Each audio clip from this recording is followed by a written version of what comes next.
Bonjour à tous, TF32 is here, and we are here for the French Grand Prix at Le Mans. This is one of the few rounds all season where we are actually racing at the intended track where they are supposed to be racing. Going into this round, we sit 4th in the standings, getting our first podium at the Spanish Grand Prix, and we've been doing a lot of heavy lifting lately. Nakano has been doing nothing. Barrow still has the lead, managed to pick up 4th with the fastest lap in the last round, but Tamada is on a huge hot streak, Hayden having that podium, and Nakano isn't really doing anything. We might be considering options not just for next season, but for as early as the halfway mark. He sits last in the standings, and we as a team sit 5th mostly for his results, because I can only do so much on my own. We sit 5th, and we're only 11 points behind Movie Star Honda Grassini and LCR Honda, to be fair, but that win was very discouraging for us as a team, because they just moved that a little bit further away, and all the Honda teams honestly have serious pace. I'd be happy to be ahead of the Yamahas and the Suzukis, mostly Max Biaggi. As we go into qualifying for this weekend, we need big results for this weekend. We can't be doing all this heavy lifting on our own. So it's going to be a 12-lap race here today. It's going to be light rain during race day. Going to look at the gears here, I am turning the final ratio down a click and the top 3 gears down 1 click because the AI are very strong through here. And I guess turning the first gear up 1. Power is up all the way. Traction control is going to be down at 2 for now. And at this point I hadn't quite done the dice roll, but it is going to be a rainy race ahead. So despite the AI being very strong for the most part around here, there are 2 corners where they are heavily flawed as we have our first rider setting the benchmark. The first chicane is a complete and utter crash fest after the first full lap, and they tend to go really wide in this very ovular turn that you see here just before the 24-hour, the endurance race layout, the Circuit de la Sarre layout. Right now, Sete Gibernau setting the benchmark strong. Shinji Nakano up into 3rd. Can he hold this? We really need him. He's on that 2021 bike. We need him up there because it just cannot be a one-man team. There's 2 out there. I don't want Kawasaki to be a 3rd one if deemed unnecessary. Marco Melandri up there. Christopher Mullen bringing that Suzuki up to unwarranted places. Toru Kawa staying strong up there. Marco Melandri very consistent. Alex Barros, the championship leader, he is staying up there. Doesn't have a win so far, has 2 podiums, but every result of his is in the top 10, making him a very strong competitor and still very much a favorite for the title. Carlos Checa bringing the satellite Yamaha up into the front row. Troy Bayliss also in 7th, places where the Ducati usually isn't, but very welcome to see regardless. And Danny Pedrosa, he's up in the pole position now, making this a trio of Spaniards in the Frenchland. So, how much does qualifying actually mean at this round, given that it's a crash fest? Honestly, not that much, as Marco Melandri breaks the Spaniard trio. It really doesn't mean much, because the AI are crashing basically every single lap, as you're about to see right here, that Ducati's going to go in. But from what I've gathered after maybe 2 years of playing this game, if the AI are behind you, they tend to not crash. But if they're ahead of you, they tend to crash. Very interesting to keep in mind. The 2006 champion, Hayden, making it a Repsol Honda 1-2 at the front as we're in the last 2 seconds of qualifying. So it's a Honda lockout at the front. Biaggi manages to squeeze in a top 4 in the qualifying. Barros 8th. It's going to be a very chaotic race as you're about to see. So stay tuned for Sunday. I hope you look forward to it as much as I am.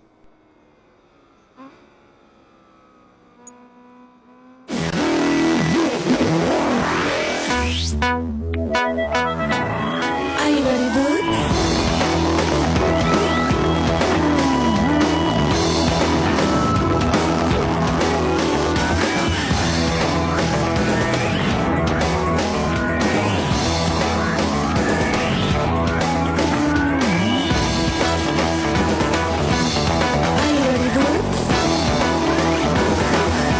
Hello and welcome to the TF32 commentary box. We are here live from the small town of Le Mans, France, here for the live coverage of the French Grand Prix. Row 1, Danny Pedrosa with a 133.807 alongside Nicky Hayden, Sete Gibernau. Row 2, Max Biaggi, Marco Melandri, and Carlos Checa. Row 3, Christopher Mulin, the championship leader Alex Barros, and Toru Ukawa. Row 4, Shinji Nakano, Troy Bayliss, and Casey Stoner. Row 5, Makoto Tamada, Tony Elias, and Colin Edwards. Row 6, John Hopkins, Kenny Roberts, and Loris Capirossi. And at the back, very disappointing result from Valentino Rossi, but as always, yours truly. So, a bit of a disclaimer about this race. Because of the amount of crashes, there will be no DNFs documented in this race, because it's going to be quite chaotic. Very wet out. Somewhat wet anyway, very light rain. Going over to the electronics. Here I'm just kind of unsure as to what I'm going to do, but I turned the power on to eco mode, so I have a little bit of a fighting chance against the strong AI. And for the anti-brake system, I have that on 3 for this, because we're going to need a little bit of that to stay on the bike throughout the race. So Danny Pedrosa heading the front of the grid, making it a Repsol Honda lockout, and also a Honda lockout. Lights are out, and we are off.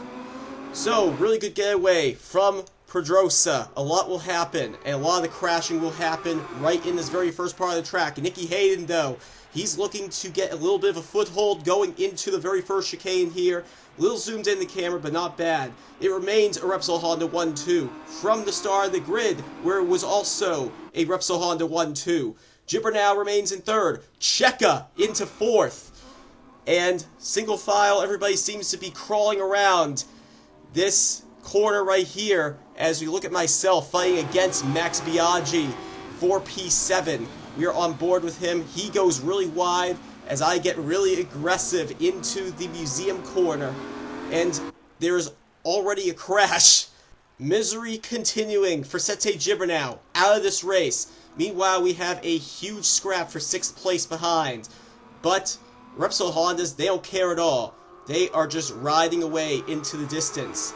And 3rd, Carlos Checa, he inherits that after Gibernau's DNF. But look at this whole scrap right here going on for that 6th position. Roberts getting into contact with Barros, Stoner in the mix as well. Where is this all going to go? And you're about to see just how chaotic this whole race is about to be. And we have some floodlights, even though it's the daytime, as we focus on Casey Stoner. And I do not express this enough, just how slow my bike is in this competition. But with the amount of crashes we're about to have, it's not really going to matter. With Hayden crossing over the line in 1st, with Pedrosa and Checa directly behind, and he gets very wobbly, he loses the front. He is going to be the first victim. Checa will immediately follow. Stoner, Edwards, we're going to be ignoring all of these DNFs, which won't be classified. We had a little trouble with Rossi's helmet rendering in. I think whoever uploaded it to the Ride 5 server may have taken it down, or maybe he deleted his profile. There will be different helmets up for the next video. In fact, there will be a special one for the Mugello Grand Prix. And this was recorded a while ago. But in the meantime, because of those crashes, I'm up to P5. And if you remember in the last race at Jerez, we're on the back of our first ever Kawasaki podium of the season. And Nakano, way back, he has that Kawasaki upgrade. So if he doesn't do very well in the next 10 races, he'll be out of a ride. I actually gave him a goal.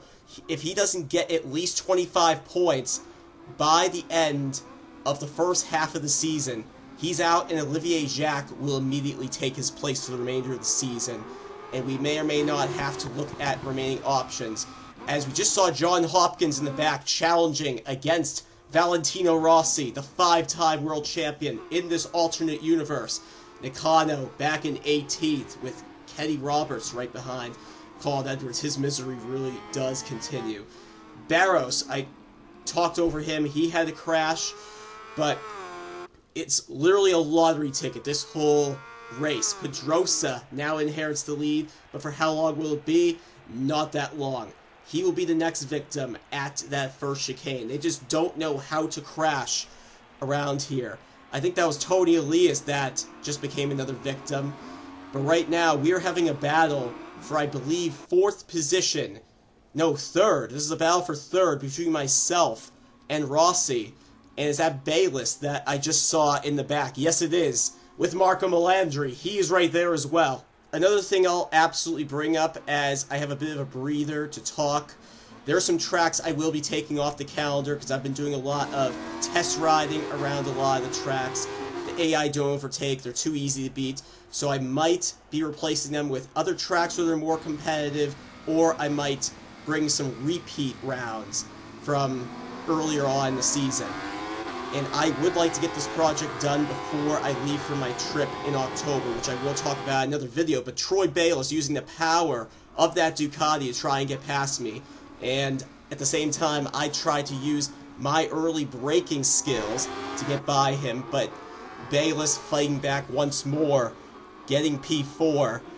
This is a very tough turn to make as well if you don't know the exact braking marker. And if you're braking while turning, you just don't brake as well, and the turning is awful. Rossi up in the 3rd. Toru Ukawa, we didn't even discuss. He's now the leader of this race, making it, well, it's a Honda 1-2 as it has been. Tamada 2nd, Rossi 3rd, Bayliss 4th. I might be 5th or 6th, I'm not sure. Ukawa is now the next person to go down, and Tamada will inherit the lead. I've noticed that this sort of happens to the leader for the most part. Basically, whoever's leading, they are most prone. And also the people that are ahead of me, they are most likely. We see multiple riders going down. Of course, we'll disregard these. There will be 0 DNFs. Nakano, even with all these crashes, he is in dead last behind, I believe that's Caparossi. And now Tamada is the one that leads, and Valentino Rossi now right behind. The Doctor, he's going to try and line up a crazy move. Tamada goes wide, so Rossi was a little far, but now he's going to be directly behind. He'll be able to pick up some slipstream. What will the case be going into this next chicane? We hop right aboard the Doctor. He slots into 2nd, doesn't go for an overtake, decides I'll probably study him a little bit before deciding on a move against the Konica Minolta LCR Honda rider. We get a good look at the Ferris wheel in the distance. Tamada running it really wide. That allows Rossi to come in. They make contact into the 3rd to last corner. And they somehow keep it clean. Nobody goes down. But it's alright. People will be going down at this first chicane on the next lap. And we're in 3rd, still battling against Bayliss and Melandri. Stoner back there as well. He is in 6th. And so I'm not able to see a ton of the huge battling here. Tamada is now the next victim. And it's the 5-time world champion now heading the grid. And now bring me. I have a little bit of a moment. You didn't quite see it. You see even more riders raining down like cats and dogs. But I had a bit of a moment. Stoner, on the other hand, he says, see you later. I'm not interested in battling you guys.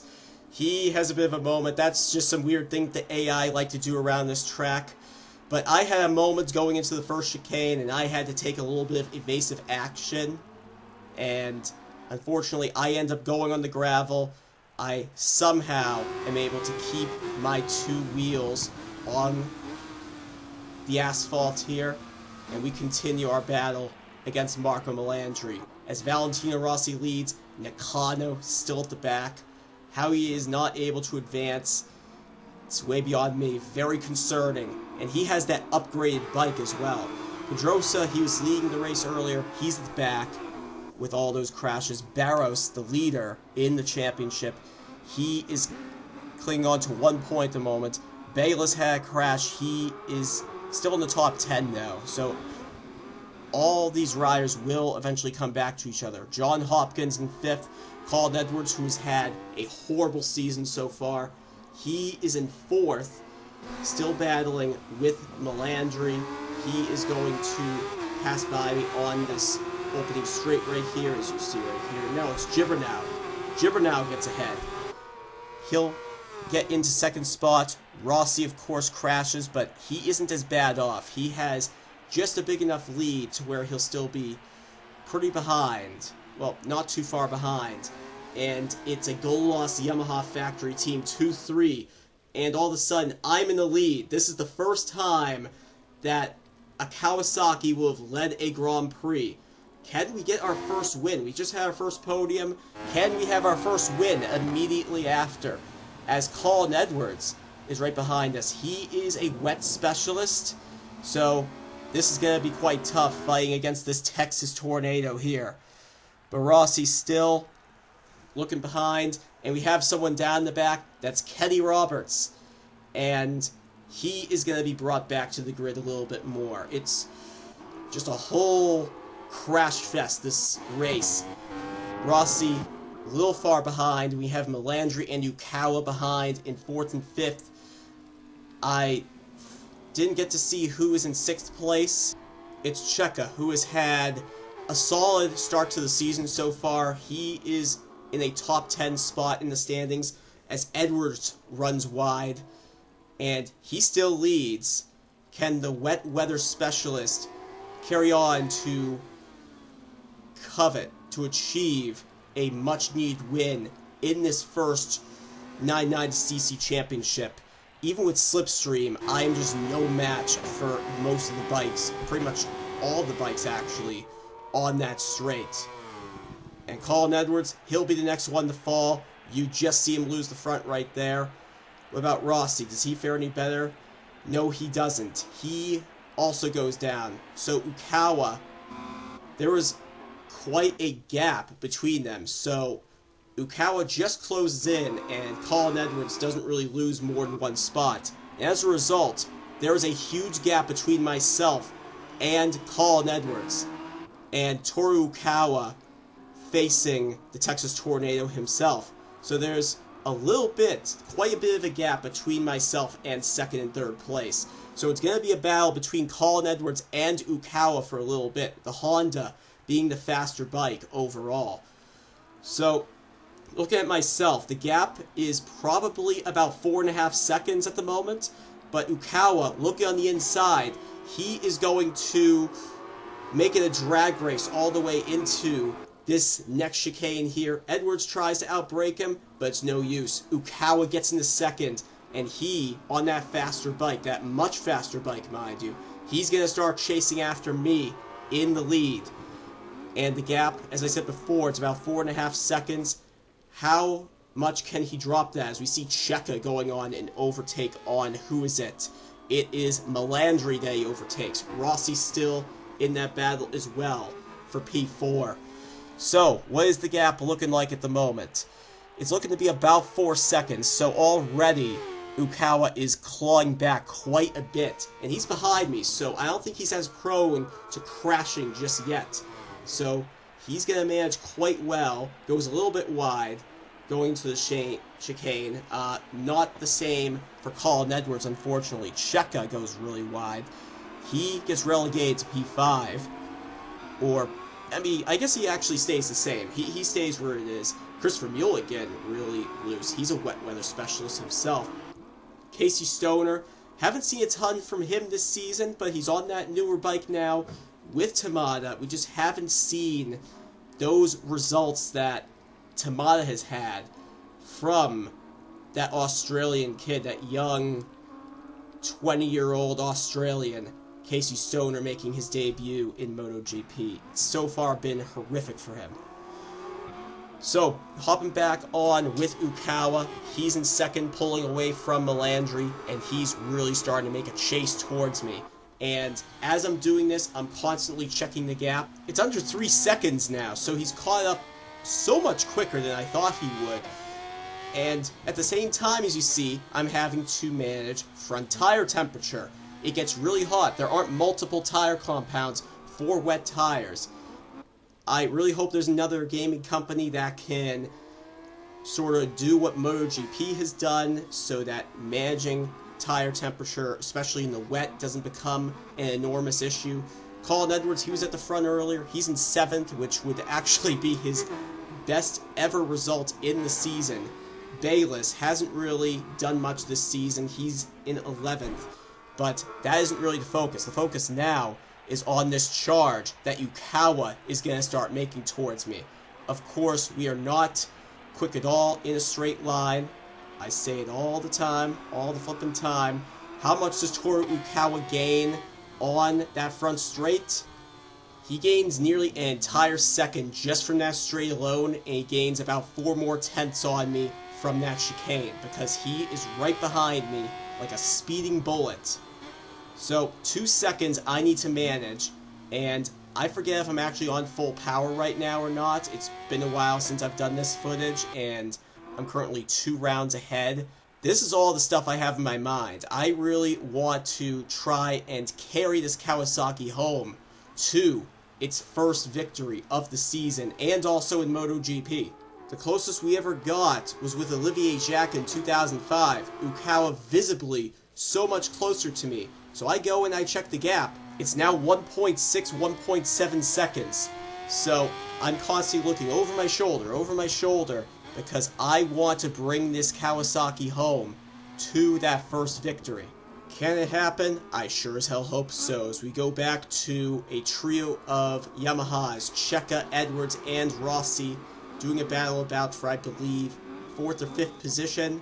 And we have a big pack here with a lot of other riders. Barros still hang on to 15th, and I'm so curious right now to see what the gap looks like. The gap so much lower now. It's about a second now, and Yukawa much closer than ever before. Will he attempt a move? He's got that faster bike, and there's like 3 big straights on this track. Well, actually, yeah, 3 big straights, and all 3 of them are big weaknesses of mine. So we want to attack every corner as precisely as possible. And he has Marco Melandri, another very consistent rider. He has him brought along for company. I go really wide here. This is really going to hurt me overall. He's with me. No point in checking the gap anymore. We know he's right there. Will he go for a move? We go into this corner right here. Nakano's still in last. It's very depressing in the Kawasaki, the other side of the Kawasaki garage. We go out his last turn, hopping aboard with Yukawa. Very awful time. That 1 year they had with Camel Honda Ponds. He's trying to bring this all back here at Le Mans. Meanwhile, as you saw in the beginning of the video, we currently sit 4th in the rider standings. It could be so much more at the end of this race as we run it wide again going into that turn. So difficult for whatever reason on this game.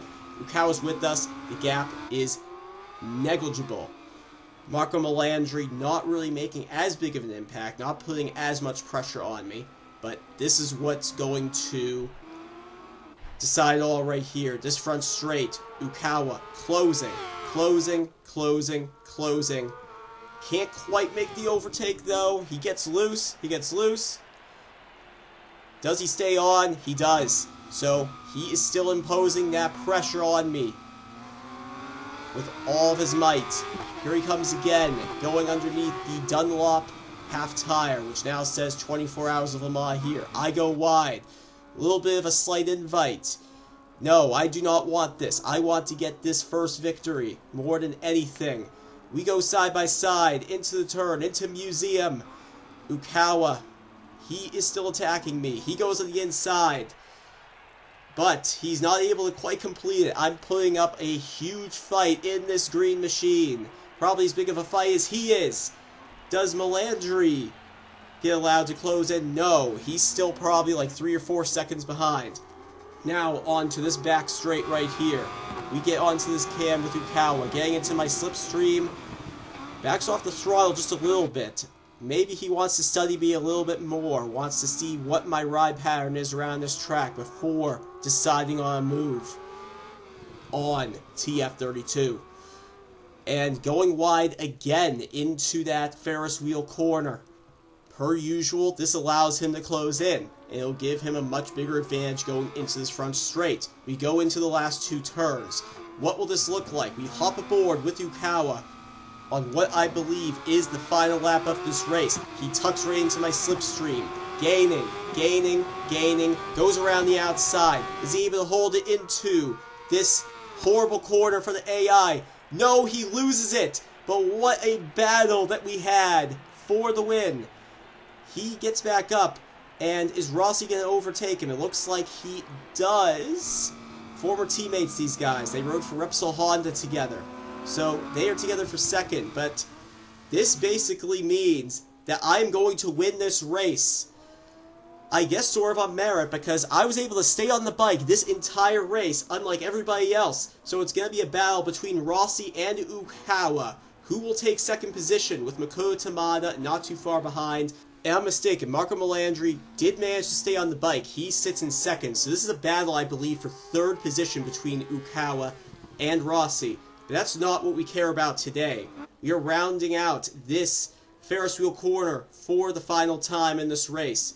3 more corners to go. We go around this left-hand turn. Not a good day for Shinny Nakano. He gets last place. I round out these last 2 turns. And I pull off a wheelie because this is the first ever victory in the Kawasaki MotoGP Racing Garage. Marco Melandri finishing second, right behind. And we have a final battle for the podium here. Rossi comes out on top versus Ukawa. Rossi picking up the fastest lap of the race in due process. Makoto Tamada finishing 5th, a further 2.5 seconds behind. Pedrosa 6th. Colin Edwards, best result of the season. Barros managing to finish in the top 10 somehow. Then we have Biaggi, Checa, Stoner, Gibernau, Bayless, Elias, and Kenny Roberts rounding out the points. And for the non-point scorers, Vermeulen in 16th. Then we have Hopkins, Hayden, that's a huge name out. Nakano, this is not good for his reputation here on this team. And heartbreak for Caparossi, finishing dead last. We need better results than 19th. That doesn't score us the points that we need. 0 on one side of the garage, Hero on the other side, means that we now are the new championship leader. Barros gets relegated to second, but Tamada closes in that little bit. Still very consistent from Barros. Melandri back on the podium. Ukawa is now in a top 5 spot, so I think things are looking up for him, maybe a bit more so than Barros. We'll see exactly how that goes. Rossi back on the podium. And he's on a tiebreaker with Pedrosa. Even with that win, we sit in 5th. LCR Honda are still showing that they are a force to be reckoned with, even if they're not scoring the win. So we need good results if we want to get a fight for P4 in the standings, which I believe is completely and totally doable. Nakano just needs to put together 3 solid results if he wants any chance of having his seat retained for the second half of the season. Next up, we are going back to regular tracks. We are actually visiting Mugello. That's where we're going, the Temple of Speed, more or less, in MotoGP. And it should be a very fun one. The AI are a lot of fun. However, a bit of a warning I will give you guys is that not all of the replay systems on Ride 5 are robust. So this one, you're just going to see my first-person view of the race. Just wanted to let you guys know. So I will see you in Mugello. Take care.